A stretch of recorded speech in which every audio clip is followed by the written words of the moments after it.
vai pregar não sou eu, a voz é a minha, mas a inspiração das palavras é divina. Eu creio, somos pentecostais, o Espírito Santo ainda fala. Se você abrir o seu coração, sair da comodidade, você pode contemplar, sentir a presença de Deus neste lugar.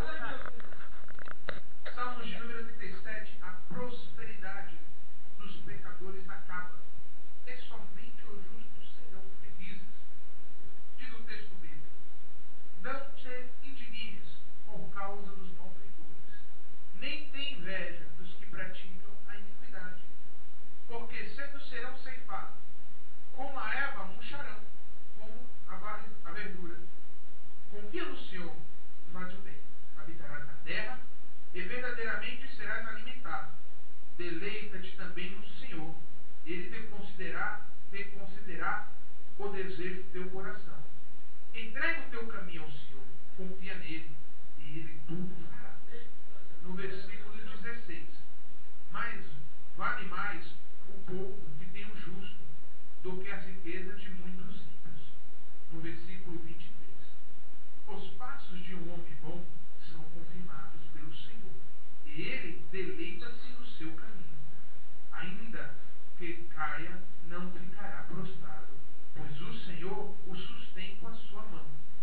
Fui moço e agora sou velho, mas nunca vi desamparado o justo, nem a sua descendência mendigar o pão.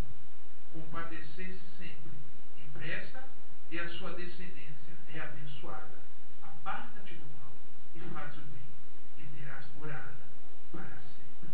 Amém? Amém? Que o Espírito Santo possa trazer esta revelação ao nosso coração.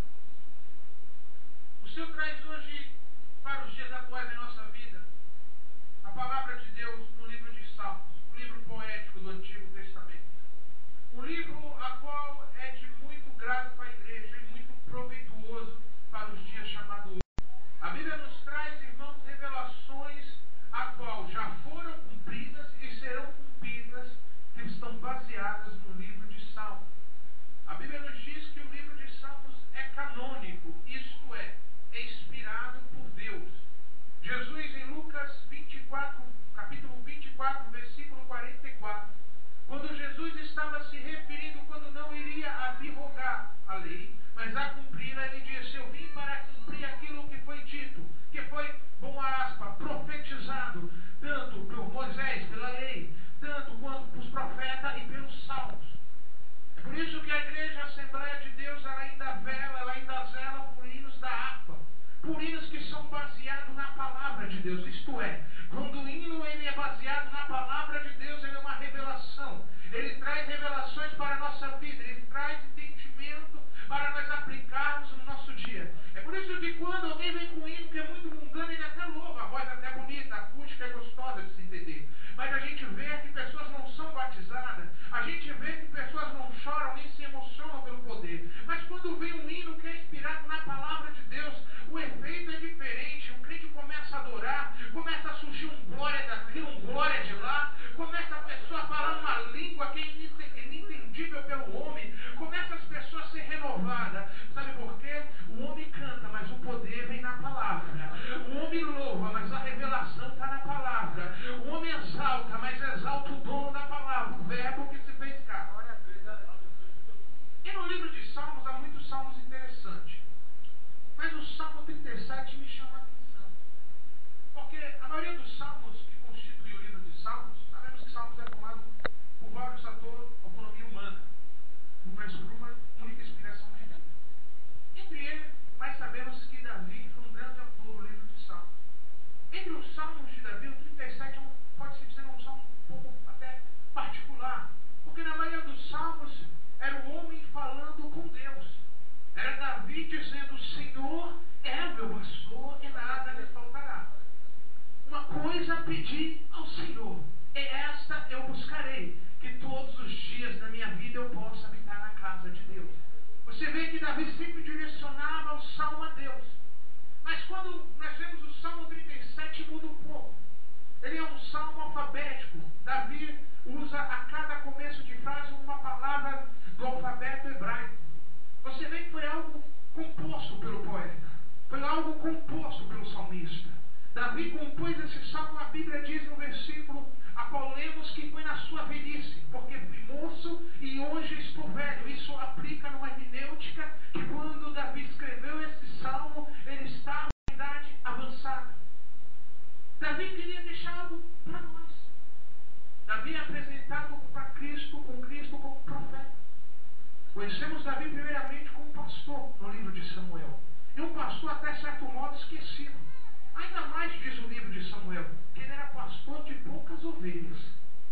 Mas a Bíblia diz que nenhum urso arrebatou uma delas e nenhum leão a pôde tragar. A primeira coisa que eu entendo com isso, você pode tomar conta de poucas ovelhas, mas guarde elas para o Senhor. A Bíblia diz então que Davi era pastor de igreja pequena para os dias de hoje. Depois ele foi escudeiro do rei. Depois ele foi valente. Até se tornar rei. Mas na sua velhice, Davi ele quer trazer algo proveituoso para a igreja. A Bíblia diz que Paulo escreve a carta a Timóteo orientando. Segunda carta do apóstolo Paulo a Timóteo, capítulo 3, versículo 16. Toda palavra é proveituosa para corrigir, redagir, instruir, para que o homem tenha obras aprovadas diante de Deus. Isto é, a palavra de Deus é a base da conduta da vida do crente. Isto é, a palavra de Deus é aquela que nos direciona à verdade. E o salmista ele escreve um sentimento profético da parte de Deus este salmo. A prosperidade dos pecadores acaba e somente os justos serão felizes. Costumo dizer que o justo do antigo é o justificado do novo. Porque como bem disse Paulo à igreja de Efésio, a salvação é pela graça mediante a fé. Isto não vem da obra para que o homem não se glorie. Então o justo do antigo podemos interpretar como justificado do novo. Quem é justificado por Cristo? Quem pode se clamar justificado a não ser aquele que aceitou o Cordeiro vivo e foi lavado no sangue de Jesus, cumprindo o que está escrito em Romanos 8, versículo 1. Ora, nenhuma condenação há para aqueles que estão em Cristo Jesus, que já não andam segundo a carne, mas vivem em espírito. Nós somos os justos. Só para dar entendimento a mensagem. Nós somos o justo. E quem são os ímpios? Aí a pessoa fala, o ímpio é do mundo. Não, o mundo é ignorante. Por quê? Fomos criados para adorar a Deus. E eles ignoraram a voz de Deus. Quem são os ímpios? A palavra ímpio, ela significa impiedade. Vem de impiedade. Quer dizer que o ímpio é aquele que a pratica. Então o ímpio ele não está condicionado a uma classe, mas ele está condicionado a um comportamento. Você pode observar então que ímpio não é aquele que está lá fora, mas ímpio verdadeiramente pela palavra de Deus é o que a impiedade. Quando falamos isso, podemos entender que dentro da casa de Deus há os que praticam a justiça, mas há outros também que praticam a impiedade. Deus não prega para aquele que não está aqui para ouvir. Então quando Deus fala de ímpio na Bíblia, não está falando para aquele que está na casa dele, vendo uma TV, uma novela. Deus está falando para nós refletirmos nas obras que nós temos praticado. Porque as nossas obras, elas nos denunciam. As nossas obras revelam quem nós somos perante aquele que vive e reina. Então é importante dizer que ímpio é o que pratica impiedade. Agora não vou mandar levantar o que pratica impiedade, amém, irmão? Mas que nós vamos refletir em nossas obras. A Bíblia diz então que a prosperidade dos pecadores acabará. E somente os justos serão felizes. Não indigues por causa dos malfeitores, nem tem inveja dos que praticam a iniquidade, porque cedo serão ceifados, como a erva murcharão, como a verdura.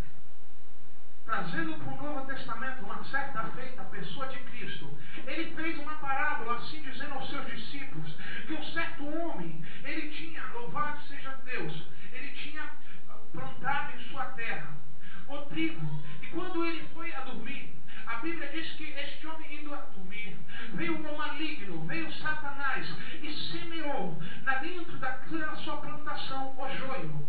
Então dando os seus servos o entendimento que dentro daquela propriedade, que dentro daquela terra habitava o trigo e o joio, habitava o justo ou o injusto, o justificado e o que pratica a impiedade, ele falando disse o Senhor, não arranque para que o trigo não seja arrancado consequentemente junto, mas espere até o dia do Senhor, porque os anjos do céu virão e ceifarão. Então eu entendo este versículo nessa forma, à luz do Novo Testamento. Eu entendo então que aquele que pratica a injustiça, a impiedade, esse no dia do Senhor será ceifado pelos anjos, e como a verdura ele murchará, e como louvado seja o nome do Senhor, o juízo sobre ele o tragará.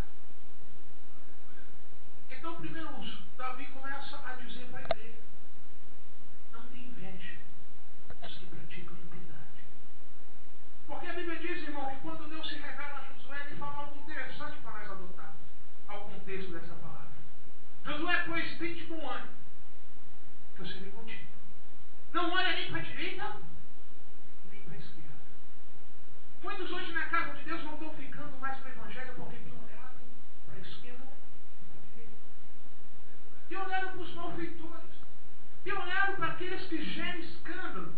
Têm olhado para aqueles que não praticam as boas obras, sabendo e entendendo que no Novo Testamento Deus manifestou as boas obras para que nós viéssemos andarmos nela.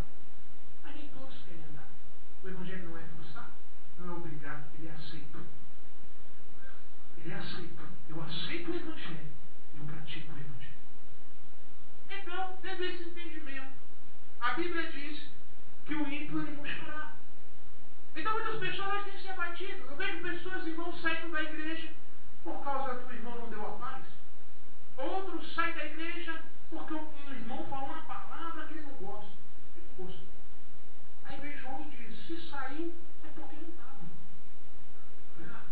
Onde está isso? João falou.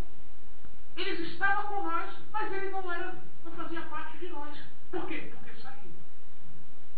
Porque se faz parte de nós, faz parte do corpo. Se faz parte do corpo, se reúne. Se reúne, louva, adora. Se adora, Deus recebe. Glória a Deus, é verdade. Então muitos estão saindo. E outros estão ficando atribulados. Vamos dizer que tem gente que não cultua por causa do pregador que vai pregar. Vai aquele irmão pregar, eu não gosto, eu não cultuo.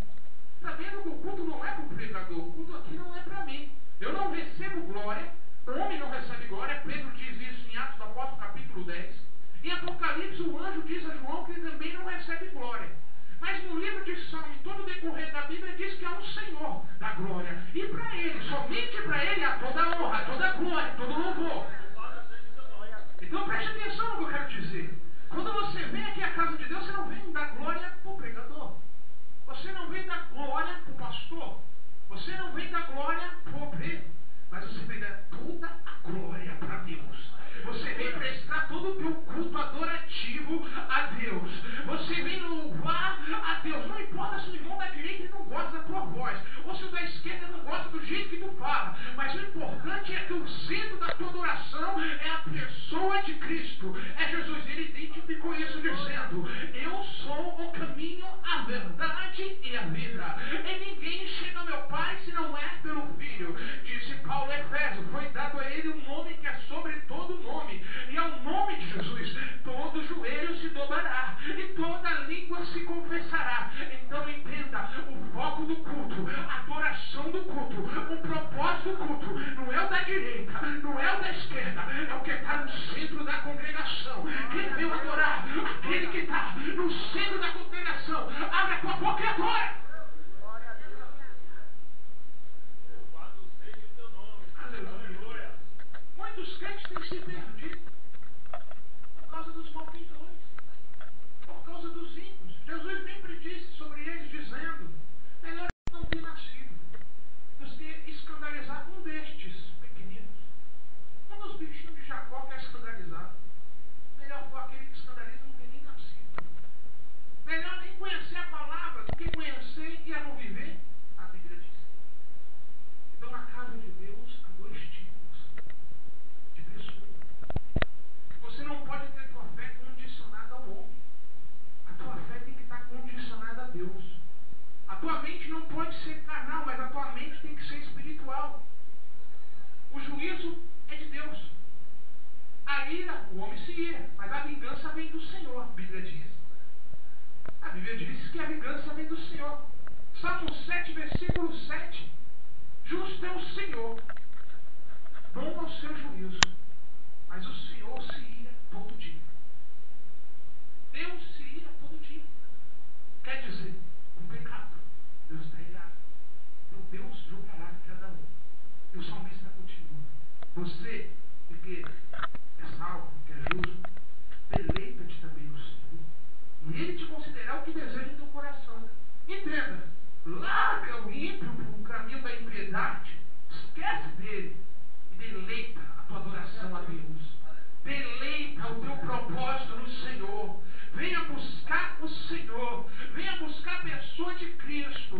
Venha buscar a presença de Deus. Venha buscar o Espírito Santo na tua vida. Venha buscar o batismo com o Espírito Santo. Venha buscar os dons celestiais. Venha buscar o amor de Deus para você praticar o amor lá fora. Venha buscar a essência do Espírito Santo. Para que lá fora você tenha coragem para falar. Lá fora você tenha coragem para pregar. O desejo do teu coração é Deus que faz. Mas Deus ele não faz desejo caprichoso. Desejo soberbo. Tiago 4, pede, mas não recebe porque você pede mal. Pede o que é justo. Pede o que é honesto. Pede. E crente que fala, Senhor, me aposenta. Ele vai aposentar. Pede um trabalho. Não é, irmão? Me aposenta. Não, Deus quer que tu trabalhe. Quem mandou trabalhar? Foi Deus. Ele mandando Adão trabalhar. Ele mandou Adão e vai mandar tu. Irmãos? Cristo trabalhou, está lá em Isaías. Foi experimentado no trabalho. Jesus trabalhou, sendo o rei do rei, Senhor dos senhores. Tem crente hoje me aposenta. Tem gente que está casado e outra mulher, irmãos. Tem crente de tudo quanto é jeito. Por isso Deus não responde. Mas aquele que ora com propósito, aquele que ora com concordância com a Bíblia, você sabia disso? Nós temos que orar com concordância com a Bíblia. Os propósitos de Deus, não os nossos. Qual o propósito de Deus? Primeiro, ore pelos seus governantes, pela sua família, pela salvação. Tem gente que não ora para ter salvação na igreja, pastor. Aí depois o irmão prega, ninguém aceita Jesus, não gostei da mensagem. A mensagem, irmãos, ela age. Não importa se aqui ninguém recebeu, mas ela age. A Bíblia diz sobre a parábola de 4 terras, mas a semente era a mesma, mas cada uma ela produziu um fruto diferente. Então o problema não está na semente, está na terra. Então a mensagem ela fala. Se a tua terra não está recebendo, o problema é teu. Mas que Deus fala, Deus fala. Então nós vamos entender o que o salmista está expressando para nós. A Bíblia continua. Entrega o teu caminho ao Senhor. Confia nele e ele tudo te fará. Confiar em Deus. O ato de confiar é condicionado ao ato de esperar, que é condicionado ao ato de fé. Tenha fé em Deus. Tenha fé. O que é fé? Hebreus 11 primeiro. Ora, a fé é o firme fundamento das coisas que se espera, a prova das coisas que não. Você está esperando no Senhor? João Calvino bem disse, o grande teólogo da história, dizia: se Deus lhe desse tudo que lhe prometeu na mesma hora, onde estaria a fé dele nisso? Quer dizer, Deus lhe prometeu o reino de Deus. Você vai ver que já vou chegar no reino, no seu horário permitido. Deus promete o reino. Mas eu quero ir para o céu agora. Eu quero minhas bênçãos agora. Eu quero ser abençoado agora. Eu quero ser curado agora. Eu quero a porta de emprego agora. Eu quero casar agora. Onde está a tua fé nisso? Onde está a fé? Para ir dar Canaã, tem que andar 40 anos no deserto. Fazendo e desfazendo tempo. Fazendo e desfazendo tempo. Peregrinando em terra. Mas sabia que tinha uma nuvem de uma coluna de noite? Isto é, você pode estar no deserto. Você pode estar passando o tempo da espera. Mas Deus está contigo de dia. Deus está contigo de noite. Bem disse o salmista em Salmos de número 3. Eu deitei, eu dormi, eu acordei, porque o Senhor, Ele me sustentou. Quer dizer, com todo o tempo e toda a condição, não importa se ela é favorável ou se ela é ruim, Deus é conosco. Isso a minha fé me diz, isso a minha Bíblia me garante. E a minha fé testifica pelo Espírito Santo, que quando eu estou no deserto, Ele está comigo. Quando eu estou no leito, Ele está comigo. Se eu estou desempregado, Ele está comigo. Se eu estou abençoado, Ele está comigo. Quem me garante a palavra? Quem vivifica? ao Espírito. Então, estou seguro no Senhor, nas minhas promessas. Então, se eu estou seguro, eu tenho que acreditar. Tem crente hoje estão pregando uma teologia errada, que é a teologia da prosperidade. Então tem cristão hoje que não quer esperar mais não. E aí, Deus? Pedir da Suzana? Cadê minha bênção? Sou dizimista fiel, não foco no culto. Mas eu estou com pressa. Em Romanos, Paulo diz: quem é tua barba para compreender com o teu olho? Por acaso as coisas criadas têm poder sobre o Criador? Não, você não entendeu. Quem é tu, barro, para contender com o teu olheiro? Por acaso as coisas criadas têm poder sobre o Criador? Irmão, o tempo é de Deus. Eu só agradeço no glória. Paulo falou alguma coisa, eu aprendi com Jesus. A ter fartura e a passar necessidade. A ter roupa e não ter roupa. A comer muito e a ter fome. Irmão, se você não aprende isso no Evangelho, você tem que conhecer a pessoa de Cristo. Que sendo o rei dos reis passou fome, passou 40 dias no deserto, tendo fome foi tentado, o texto diz, Mateus de número 4, Jesus está no deserto, a Bíblia afirma, que tendo fome foi tentado, ouvindo então o acusador, dizendo: se tu pois filho de Deus, transforma essa pedra em pão e come. Jesus respondeu o quê? Você sabe, em som de pão viverá o homem, mas de toda a palavra que sai da boca de Deus. Quer dizer, a primeira tentação é vencida pela fé na palavra. Se você não tem fé nessa palavra, você não vence a tentação. Se você não tem fé nessa palavra, você não vence a prova. Se você não tem fé nessa palavra, você não vence as tribulações que essa terra nos traz. Então entrega. Você não aceitou Jesus, hoje é dia. Mas se você aceitou Jesus de boca e ainda não abriu a janela do teu coração, hoje ainda é dia. Entrega o teu caminho ao Senhor, confia nele e ele tudo fará. Vamos ao 16. Vale mais um pouco que tem o justo do que riqueza de muitos ímpios. Agora a ótica do homem fica doida. Paulo falou que as coisas de Deus é loucura para quem é do mundo. É loucura. Mas vale um justo pobre do que milhões de ricos. Mas vale um pobre desempregado, passando necessidade, aquele crentezinho, é aquele crente do terno rasgado, sapato furado, com a meia rasgada, que vem na igreja todo dia com aquela roupa mal passada, mas vale ele, nessa toda a pobreza, do que aquele que está sentado num trono de riqueza. Porque mais vale um justificado na presença de Deus do que um rico no mundo no pecado. Você não está dando valor à riqueza que Deus te deu. Mas, irmão, passa num deserto, é no deserto que o crente é aprovado, irmão. É no deserto que Deus manifesta os maiores sinais na vida do crente. As maiores obras do Espírito Santo, conhecida como um termo teológico, como a glória de Shekinah, é visível, aconteceu no deserto. Aconteceu no tempo de guerra. Você não vê a Shekinah sendo manifestada quando tudo está bem. É interessante nós estudarmos o Antigo Testamento e vermos isso. Que a Shekinah, a glória visível de Deus sobre Israel, só foi manifestada numa condição de prova, de luta e de renúncia.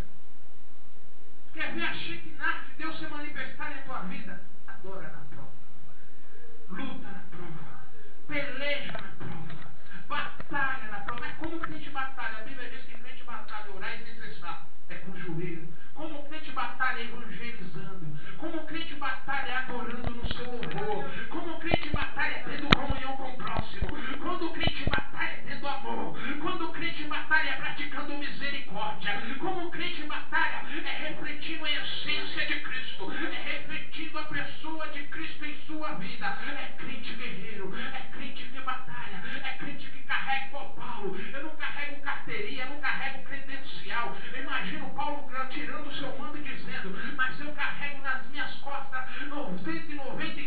196 chibatadas. Eu sofri naufrágio, eu fui perseguido, fui caluniado, fui defamado. Eu carrego a experiência, eu carrego o joelho marcado de oração, eu carrego uma mão sofredora do Evangelho, mas não me envergonho dele, porque é o poder de Deus. Mas vai um justo do que muitos, não é nem um ímpio só, é muitos ímpios. Que conheça a tua riqueza, reconheça o que Deus Deus. Buscai primeiro o reino de Deus, é a sua justiça, as demais coisas vos serão acrescentadas. Eu sou rico, eu sou próspero, eu sou abençoado pela essa palavra. Mas irmão, está falando isso da boca para fora, a condição diz o contrário. A condição é momentânea, o que é eterno já está preparado. O que eu passo aqui é momentâneo. Salmos diz que a vida é como um vapor que evapora. Mas, bem disse o Alexandre, vou me revestir do que é eterno. O que é corruptível vai se revestir do que é incorruptível. Lá uma morada eterna. Não vai ter dor, não vai ter choro, não vai ter pranto, não vai ter enfermidade, não vai ter traição. Mas a única coisa que o crente vai sentir de saudade é porque lá não vai ter pregação. Aqueles que se apertam do vai ter saudade. Porque lá só vai ter obra. Só vai ter obra. Lá não vai ter revelação. Revelação já se cumpriu. Lá vai ter obra. Lá você vai adorar a Deus. É por isso que naquele dia Deus não vai chamar só pregador. Tem muito pregador que vai ficar de fora. Deus vai chamar adorador. Porque João 4 está escrito que o Pai está à procura dos tais que assim o adore. De qual maneira? A Bíblia diz Espírito e em verdade. Então no céu não vai ter pregador, não vai ter levita, não vai ter briga para quem louva melhor. No céu vai ter somente adorador. Quem é adorador? Quem é adorador? Levanta tua mão. Quem é adorador? É tu adora. Adora teu Deus. Não olha para a situação, não olha para a prova, não olha para a calúnia, mas seja um adorador na casa de Deus. Aleluia. 23 para nós tentar orar e vai voando. Os passos de um homem bom são confirmados pelo Senhor. E ele se deleita no seu caminho. Opa, você vê Jó, vai falar de Jó, ele não falou de Jó. Cara do irmão, porque Deus usa o irmão aqui, não vai, mano. Jó. Deus não se deleitava em Jó, tem visto no meu cérebro. Deus tinha orgulho do seu cérebro. Jesus diz em João 8:28, eu não estou só. O Pai está comigo. Por quê? Porque eu faço tudo quanto me agrada. A presença de Deus, ela está naqueles que andam no caminho de Deus. Entendeu? Presença de Deus, irmão, não é falar em línguas. Tem gente que confunde. Presença de Deus não é rodopiar. Presença de Deus não é sair correndo aqui e ficar apontando um e outro.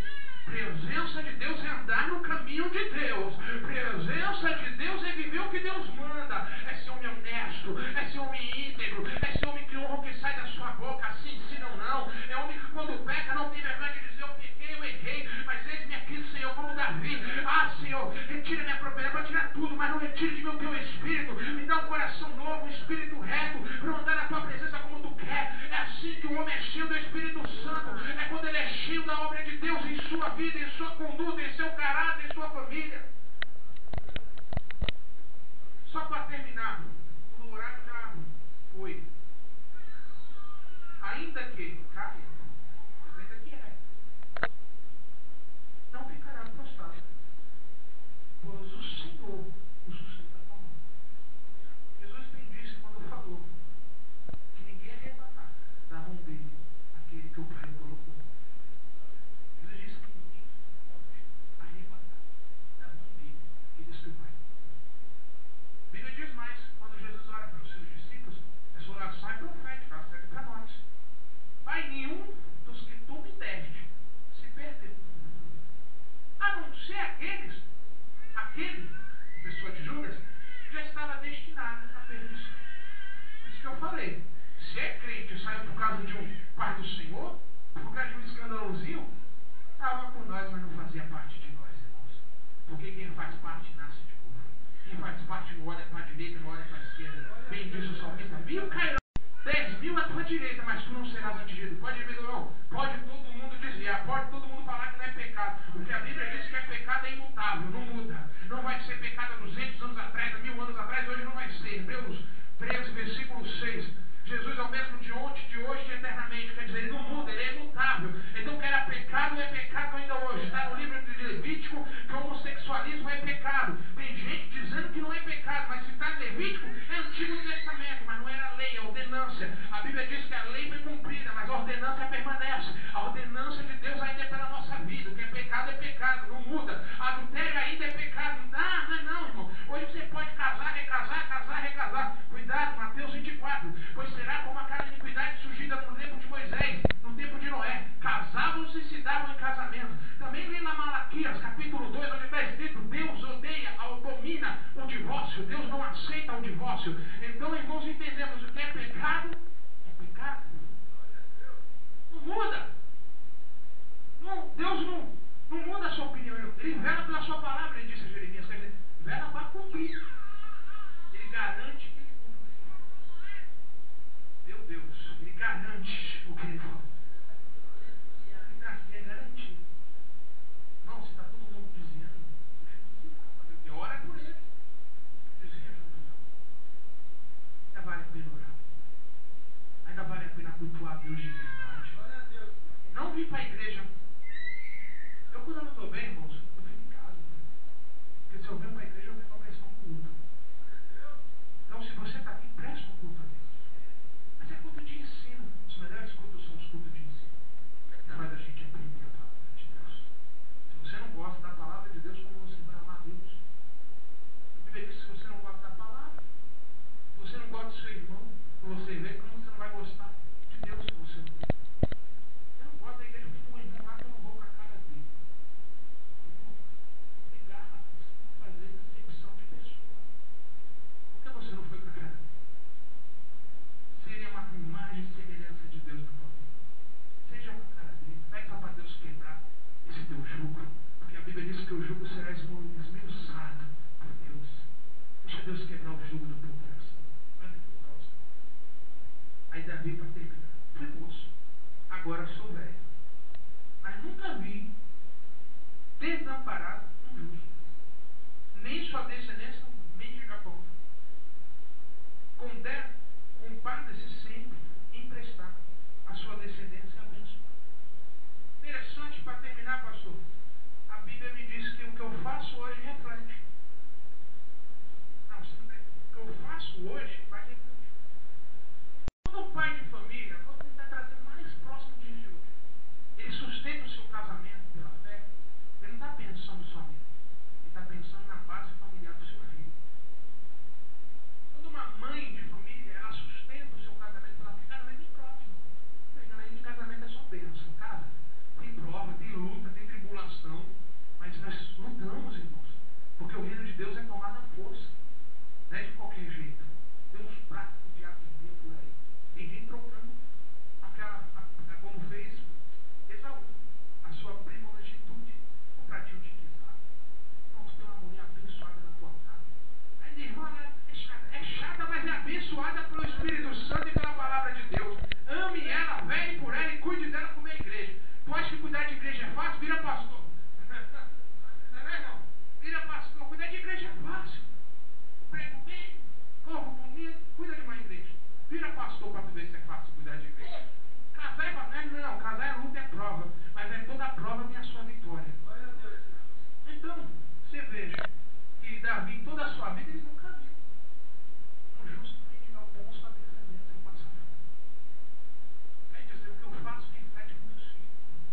Não só para meus filhos, para a descendência dos meus filhos.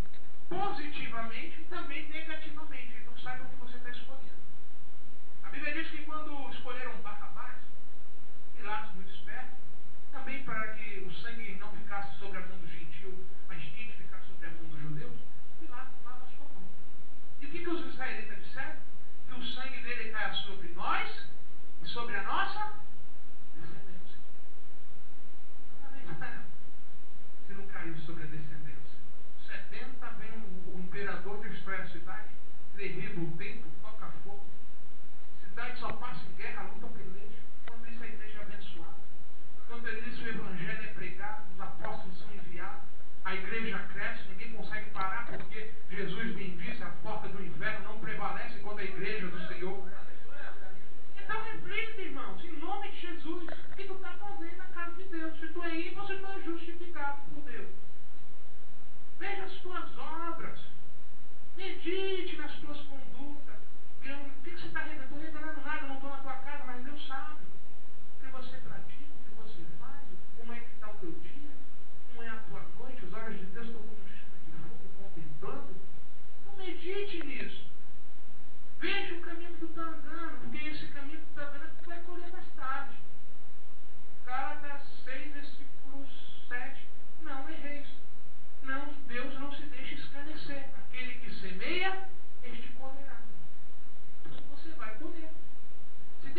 ímpio é mundo, não. Ímpio é o que está na igreja, conhece o evangelho, mas vive na desobediência. Esse é o ímpio da casa de Deus. Deus não chamava os outros de era gentil. Ignorante. Conhece, não conhece a Deus. O que Deus falou para Jonatas? Jonatas, como não terei misericórdia de Nínive? Um povo de 120 mil pessoas que não sabe discernir o que é direita e esquerda. São ignorantes, filho. Aí prega a verdade para ele, Jonas. Jonas pregou, ele se arrependeu. Mas quem ele chamou de rebelde? Ezequiel, eu tive um povo rebelde, de dura serviço. É pro gentil que ele enviou? Foi para a igreja, Israel. Entenda. A gente pode falar com os outros, fala de você. Examine a sua vida. Nós vamos refletir a palavra para mim também. Eu também sou falho. O irmão falou, e quem não é falho? A Bíblia diz, vou terminar. O horário não fica no perseguido. A Bíblia diz que uma certa feita vieram trazer uma mulher a Jesus. A mulher, segundo a lei, estava condenada. A Bíblia diz que quando a mulher é apanhada no próprio ato adulterando, leva para fora da cidade e apedreja. Onde tinha que ser levado para fora? Para não contaminar a cidade com sua fé. Mas a Bíblia diz que então os fariseus e os escribas, interrogando entre si, decidiram ir até Jesus para o tentá-lo. Por quê? Jesus pregava o amor. Então queriam tentar Jesus para ver o que ia acontecer. Jesus falou. Estava Jesus reunido. Juntamente com ele devia estar quem? Pedro, João, Tiago. Multidão. E a Bíblia diz que falaram, Jesus, achamos essa no próprio ato adulterando. Faz-mo agora. E Jesus vai escrever. A gente vai estar ensinando alguma coisa para eles. Tem irmão que tem que trazer revelação. Mas imagina, traz revelação onde tem revelação. Onde não tem revelação, não tem revelação. Jesus estava escrevendo. Agora quem estava escrevendo, eu não sei. Mas quem estava escrevendo estava. O texto afirma. Então a Bíblia diz que Jesus escrevendo. Então Jesus se põe de pé e diz, atire a primeira pedra, aquele que nunca pecou. Irmão, acabou o evangelho ali para os caras. Quando vai falar que nunca pecou, todo mundo tem que largar a pedra, irmão. Porque todo mundo é pecador. Quem é que nunca mentiu? Quem nunca teve inveja? Nunca tive. Reflita que teve. Nunca sentiu ódio? Sentiu. Ele nunca quis mal? Quis, Deus sabe. Nunca foi soberbo? Foi. Quem aqui é o bom? Jesus falou, não tem ninguém bom senão o Pai. Glória a Deus. Glória a Deus. Qual é a diferença? Está em João. Sabemos que somos pecadores, mas temos um advogado fiel. Temos alguém que intercede por nós. Temos alguém que levou o alto preço pelo nosso pecado. Temos alguém que sacrificou, fez esse sacrifício pela nossa vida. E a esse adoramos, a esse levantamos a mão e expressamos toda a honra para ele. Glória a Deus. Então, irmãos, nós vamos refletir, amém? O horário já foi, eu não vou ser rebelde no horário, não, porque já a gente não volta a casa, né? Solteiro rebelde não volta a casa. Vou passar o pastor e ele dá continuidade ao trabalho.